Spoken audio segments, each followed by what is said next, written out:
퇴직 후 인생이 끝났다. 대한민국에서 벌어지는 비참한 은퇴 스토리. 대한민국에서 은퇴는 더 이상 편안한 노후의 시작이 아니다. 오히려 생계를 걱정해야 하는 새로운 투쟁의 출발점이 되고 있다. 수십 년간 성실히 일한 대가로 안정된 노후를 보장받을 것이라는 기대는 현실과 맞지 않는다. 평균 수명이 길어지면서 은퇴 후에도 최소 2030년을 더 살아야 하지만 국민연금만으로는 생활이 어렵고 재취업은 쉽지 않다. 대한민국에서는 은퇴 후에도 경제적으로 자립하지 못하면 심각한 생활고에 시달릴 가능성이 크다. 고령층의 빈곤율은 OECD 국가 중 최상위권이며 노인 자살률 또한 심각한 수준이다. 오늘도 수많은 은퇴자가 내 인생이 끝났다고 절망하며 새로운 삶을 꾸려가는데 어려움을 겪고 있다. 그렇다면 우리는 어떻게 이 문제를 바라보고 또 해결해야 할까? 한 개인의 사례를 통해 한국의 은퇴 현실을 살펴보고 이어 전문가 칼럼을 통해 현실적인 해결책을 모색해보자.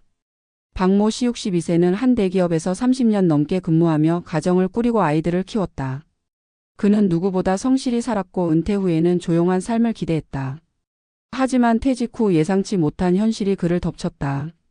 그가 받는 국민연금은 월 80만 원 남짓.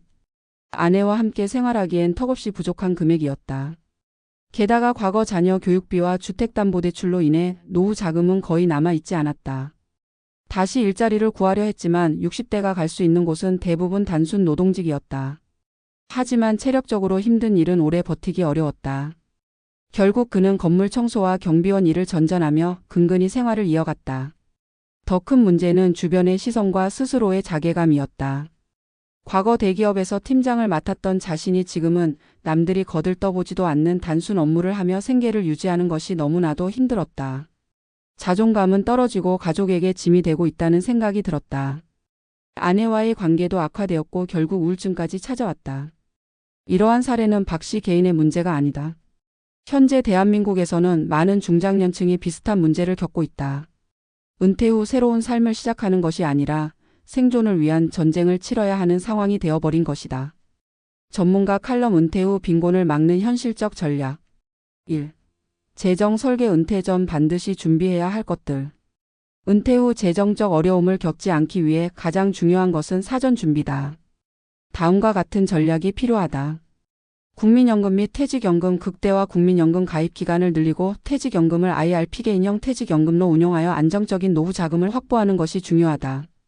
소득 포트폴리오 구성. 단순한 연금 수령만으로는 부족하다. 은퇴 전부터 부업, 임대 수익, 투자 등을 통해 다양한 소득원을 확보해야 한다. 지출 관리. 은퇴 후의 소비 패턴을 미리 점검하고 불필요한 지출을 줄이는 것이 중요하다. 2. 재취업과 제2의 직업 준비. 은퇴 후에도 일정한 소득을 유지하려면 재취업 또는 창업을 고려해야 한다. 전문성을 활용한 컨설팅 및 강의. 직장 생활 동안 쌓은 경험과 기술을 활용하여 컨설팅이나 강사 활동을 하는 것이 좋은 선택이 될 수 있다. 공공일자리 및 사회적 기업 참여. 정부 및 지자체에서 운영하는 노인 일자리 사업을 적극 활용해야 한다. 소규모 창업. 부담 없는 규모로 창업을 시작하는 것도 좋은 방법이다. 예를 들어 온라인 판매, 블로그 및 유튜브 운영, 지역 소상공인 지원 등이 가능하다. 3. 주거 및 생활 환경 최적화. 주거 비용이 은퇴 후 생활비에서 차지하는 비중이 크기 때문에 주거 계획도 중요하다. 주택 다운사이징. 불필요하게 큰 집을 유지하는 것은 경제적으로 부담이 될 수 있다. 소형 주택으로 이사하거나 전세 보증금을 활용하는 것이 방법이다. 공공임대주택 활용. 정부에서 지원하는 공공임대주택을 활용하면 주거비를 절감할 수 있다. 4. 건강관리. 지속 가능한 삶을 위한 필수 요소. 경제적 문제만큼 중요한 것이 건강 문제다. 의료비 부담이 크기 때문에 은퇴 전에 건강관리가 필수적이다. 건강보험 및 실손보험 가입. 의료비 부담을 줄이기 위해 보험을 적절히 활용해야 한다. 규칙적인 운동과 식습관 관리. 건강을 유지해야 경제적 활동도 지속할 수 있다. 5. 사회적 관계 유지와 정신건강. 퇴직 후에는 사회적 고립을 느끼는 경우가 많다. 이를 극복하기 위해서는 적극적으로 관계를 유지해야 한다. 커뮤니티 및 봉사활동 참여. 지역 사회활동이나 봉사활동을 통해 소속감을 유지하고 새로운 관계를 형성할 수 있다. 정신건강관리. 우울감이 심해지면 전문가 상담을 받거나 취미활동을 통해 스트레스를 해소해야 한다. 퇴직은 끝이 아니라 새로운 시작이 되어야 한다. 그러나 아무런 대비 없이 은퇴를 맞이하면 생존 자체가 힘겨운 싸움이 될 수밖에 없다. 따라서 은퇴 전에 철저한 재정 설계, 재취업 준비, 건강관리, 사회적 관계 유지 등을 미리 계획해야 한다. 박 씨처럼 갑작스럽게 경제적 위기에 처하지 않으려면 우리는 지금부터라도 노후 대비를 철저히 해야 한다. 은퇴 후에도 행복한 삶을 살기 위해서는 미리 준비하고 변화에 적극적으로 대응하는 태도가 무엇보다 중요하다.